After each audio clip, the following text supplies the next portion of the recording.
इस दुनिया में वो कौन सा मुल्क हो सकता है कि जहां पे एक डिस्ट्रिक्ट कोर्ट का जज अपने अहकामात के जरिए से उस मुल्क के प्रेसिडेंट के इंतजामी पॉलिसी को रोक सकता है। तो यकीनन मुझे यकीन है कि आपके जहन में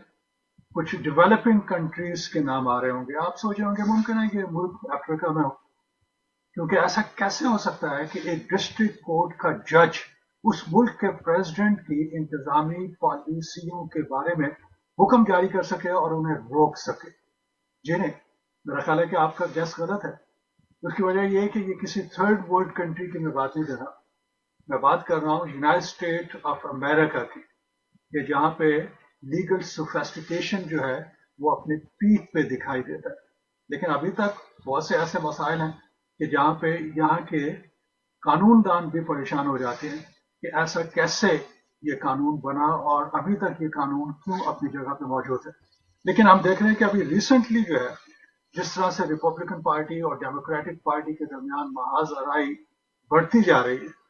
अब बहुत से लोग इन बातों पर सोचने पर मजबूर हो गए, क्योंकि इससे पहले इस किस्म के मसाइल सामने नहीं आए थे।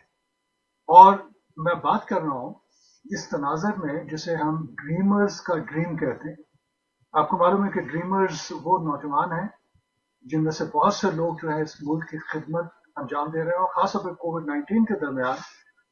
हेल्थ केयर के सेक्टर में इन लोगों ने बेइंतहा काम किया। जो वो नौजवान है जो छोटी उम्र में, जब वो बच्चे थे, इस मुल्क में आ गए थे, और इतना अरसा रहने के, 2 दिहाइयां 3 दिहाइयां रहने के बावजूद भी उनके पास ग्रीन कार्ड नहीं है। इन मसाइल को सामने रखते हुए ओबामा एडमिनिस्ट्रेशन ने एग्जीक्यूटिव ऑर्डर के जरिए से ड्रीमर्स के लिए एक सहूलत पैदा की गई थी जिसे डाका का नाम दिया गया था, डिफर्ड एक्शन। और डिफर्ड एक्शन से मुराद ये है कि उन्हें ये सहूलत दे दी गई थी कि ठीक है, आप इस मुल्क में रह सकते हैं, गो कि आपके पास कोई वर्क ऑथराइजेशन वगैरह नहीं है, आप इस मुल्क में रहिए, हम आपको वर्क ऑथराइजेशन दे देंगे, इसके अलावा आपको ट्रैवलिंग की फैसिलिटीज हो जाएंगी, यहाँ पे रहिए, काम कीजिए। और अमेरिकन पॉपुलेशन की एक बहुत बड़ी तादाद जो है उनके हक में है, उन्हें सपोर्ट करती है। उन्हें मालूम है कि इन बच्चों का कोई भी कसूर नहीं था जिस वक्त वो इस मुल्क में आए हैं। यहाँ पे आने के बाद या तो उनके पास जो लीगल अथॉरिटी थी जिसकी बुनियाद पे वो यहाँ पे आए थे वो एक्सपायर हो गई, जिसमें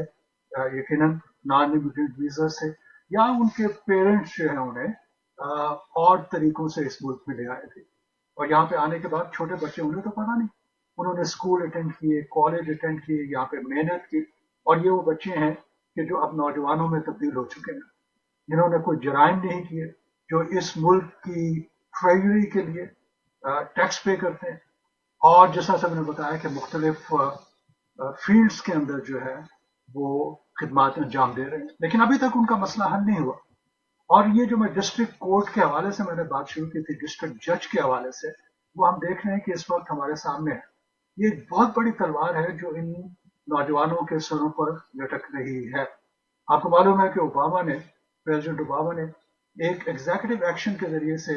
इन्हें वर्क ऑथराइजेशन और ट्रैवलिंग वगैरह की इजाजत दे दी थी, लेकिन उसके बाद एक बहुत बड़ा कोराम पैदा किया गया रिपब्लिकन पार्टी की जानब से। उन्होंने कहा कि जनाब ये कानून तो इलीगल है, और उसकी वजह यह है कि इसमें बाकायदा जो लीगल प्रोसेस था उसके जरिए से इस मामले को आगे नहीं बढ़ाया गया। प्रेसिडेंट ने एक एग्जीक्यूटिव एक्शन के जरिए से इस मामले को हल किया। तो जिस वक्त बाइडेन गवर्नमेंट जो है इस मसले को देखती है कि ये लिटिगेशन जो है वो एक जगह से दूसरी जगह जा रही है और उसमें मजीद सख्ती आती जा रही है, तो उन्होंने कहा ठीक है, हम ऐसी एक प्लानिंग करते हैं जिसमें लेजिस्लेशन तो पॉसिबल नहीं होगा, लेकिन इस पॉलिसी को एग्जीक्यूटिव एक्शन की बजाय जो है वो फेडरल रजिस्टर में बाकायदा पब्लिश करने के बाद और इसके बारे में कमेंट्स लेने के बाद उस पर हम अमल करेंगे। क्योंकि जो डिस्ट्रिक्ट कोर्ट में, जो टेक्सास की डिस्ट्रिक्ट कोर्ट है, उनकी तरफ से इब्तदाई एतराज यही था कि इस मामले को एग्जीक्यूटिव एक्शन के जरिए से आगे नहीं बढ़ाया जा सकता। तो उसका नतीजा आपने देखा कि मामला सुप्रीम कोर्ट तक गया। उसके बाद सुप्रीम कोर्ट ने जो है फेडरल कोर्ट को ये मामला वापस भेजा, और उन्होंने कहा कि अब नए हकायक हमारे सामने आए हैं और देखिए कि इसमें क्या किया जा सकता है। तो अब ये मसला जो है एक दफा फिर हम देख रहे हैं कि इस डिस्ट्रिक्ट कोर्ट के जज एंड्रयू हैनन के सामने, जो टेक्सास रियासत में फेडरल कोर्ट डिस्ट्रिक्ट कोर्ट जो है वो चलाते हैं, اب ان کے سامنے دوبارہ معاملہ آ گیا ہے، اور اس وقت جو خطرہ محسوس کیا جا رہا ہے وہ یہ ہے، جو بھی اس وقت ہمیں جو رجحانات مل رہے ہیں اسے یہ پتہ چل رہا ہے کہ ڈریمرز کا معاملہ جو ہے ایک دفعہ پھر نہ صرف کھٹائی میں پڑ جائے گا، بلکہ یہ بھی پاسبل ہے کہ اس معاملے کو جو ہے وہ انلیگل قرار دے دیا جائے، اور یہ پاور جو ہے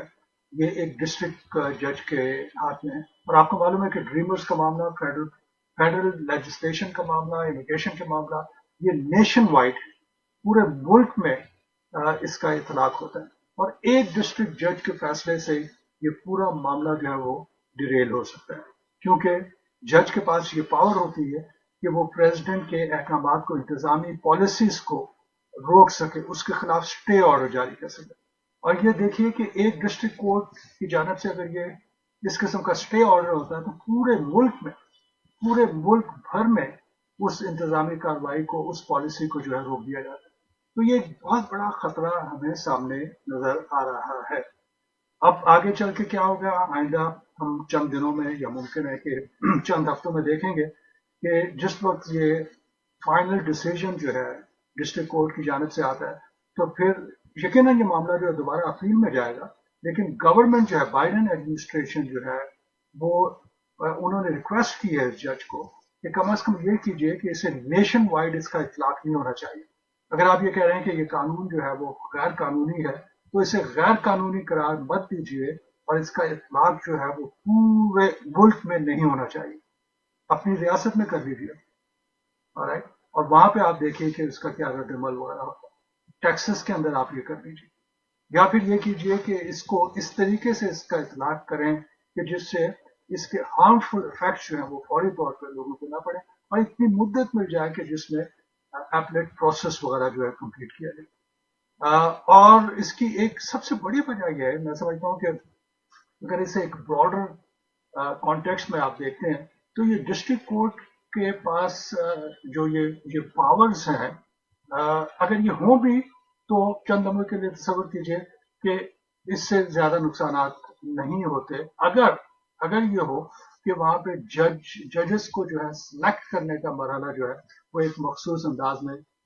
آگے نہ بڑھایا جائے۔ اس کی وجہ یہ ہے کہ اگر آپ اپنی پسند کے جج کے سامنے اس قسم کا معاملہ رکھیں، اور آپ کو معلوم ہے کہ جو بھی ایشو ہم لے کے آ رہے ہیں جو پلینٹف ہے، اور اس میں آپ کو پتا ہے کہ ٹیکسس کی ریاست ہے، اس کے علاوہ اور ریپبلکن پارٹی کی اور بہت سی ریاستیں ہیں جنہوں نے کولیبوریشن کے ذریعے سے یہ لا سوٹ کیا تھا، پلینٹف کے طور پہ آئے تھے، اور انہیں معلوم تھا کہ ٹیکسس سے بہتر جگہ کوئی نہیں ہو سکتی، اور ٹیکسس کے اندر بھی جو فیڈرل کورٹ کا جو سسٹم ہے اس میں انہیں معلوم تھا کہ کون سے ججز ایسے ہیں کہ جو پلینٹف کے ساتھ سمپتھی رکھتے ہیں۔ ہم تو پاکستان کی بات کرتے ہیں نا، وہاں پہ بینچ فکسنگ کی بات ہوتی ہے، اور ہم دیکھ رہے ہیں کہ بینچ فکسنگ اس وقت پاکستان میں، میں سمجھتا ہوں کہ دیگر حلقوں کے اندر جو ہے ایک بہت بڑی ڈیبیٹ بنی ہوئی ہے۔ تو یہاں پہ بھی جو ہے وہ بینچ فکسنگ تو نہیں ہے، لیکن اسے یہاں پہ جو ہے وہ جج شاپنگ کہتے ہیں۔ جج شاپنگ، اس سے مراد یہ ہے کہ آپ ایک مخصوص جج کے سامنے اپنا کیس لا سکتے ہیں، کیونکہ اس کے لیے راہیں جو ہیں وہ کھلی ہیں، راستے کھلے ہیں کہ آپ اس جج کے سامنے اپنا کیس لے کے جاتے ہیں، جو پلینٹف ہے وہ اپنا کیس لے کے جاتا ہے۔ اور خاص طور پہ اس وقت ہم دیکھ رہے ہیں جو مختلف ریپبلکن پارٹی کی ریاستیں ہیں ان کی جانب سے جس وقت یہ پلینٹف کے طور پہ وہ سامنے آئے ہیں تو انہوں نے ایک ایسے جج کے سامنے یہ معاملہ رکھا کہ جس کی سمپتیز جو ہے وہ ریپبلکن پارٹی سے ہوں، اور ریپبلکن پارٹی کے پریزیڈنٹ کی جانب سے وہ نامینیٹ ہوئے تھے۔ عموماً اس قسم کی پرابلم نہیں ہوتی۔ آپ یہ کہہ سکتے ہیں جی اگر پاکستان کی آپ مثال دے رہے ہیں تو پاکستان میں تو یہ بینچ فکسنگ جو ہے وہ سپیریئر کورٹ یعنی سپریم کورٹ کے لیول پہ ہو رہی ہے، اور یہاں پہ معاملہ جو ہے وہ ڈسٹرکٹ کورٹ کا ہے۔ چلیے مان لیتا ہوں میں آپ کی بات، اور پھر ظاہر ہے کہ اتنی اندھیر نگری نہیں ہے جتنی ہمیں کئی اور ممالک میں نظر آتی ہے، لیکن یہ ایک بہت بڑا پرابلم ہے، اور اس معاملے کو حل کرنے کے لیے کوششیں شروع ہو گئی ہیں کہ ابھی سے ہم دیکھ رہے ہیں کہ سپریم کورٹ کی جانب سے جو ہے وہ اس کے بارے میں کچھ کامنٹس وغیرہ بھی آئے، آبزرویشن آئی ہیں ججز کی جنہوں نے اس معاملے کے بارے میں توجہ دینے پر زور دی۔ تو دیکھتے ہیں کیا ہوتا ہے، لیکن مجھے انتہائی افسوس ہے کہ ڈریمرز کا معاملہ ابھی تک کھٹائی میں ہے، اور اس معاملے کو حل وہ نہیں کر پائے ہیں۔ اور اگر فیوچر کے اندر ان نوجوانوں کے لیے مزید مشکلات پیدا کی جاتی ہیں، میں سمجھتا ہوں کہ یہ ایک بہت ہی انفارچونیٹ سبق ہوگا ہماری ہسٹری میں اس ملک کے اور اس ملک میں رہنے والوں کے لیے۔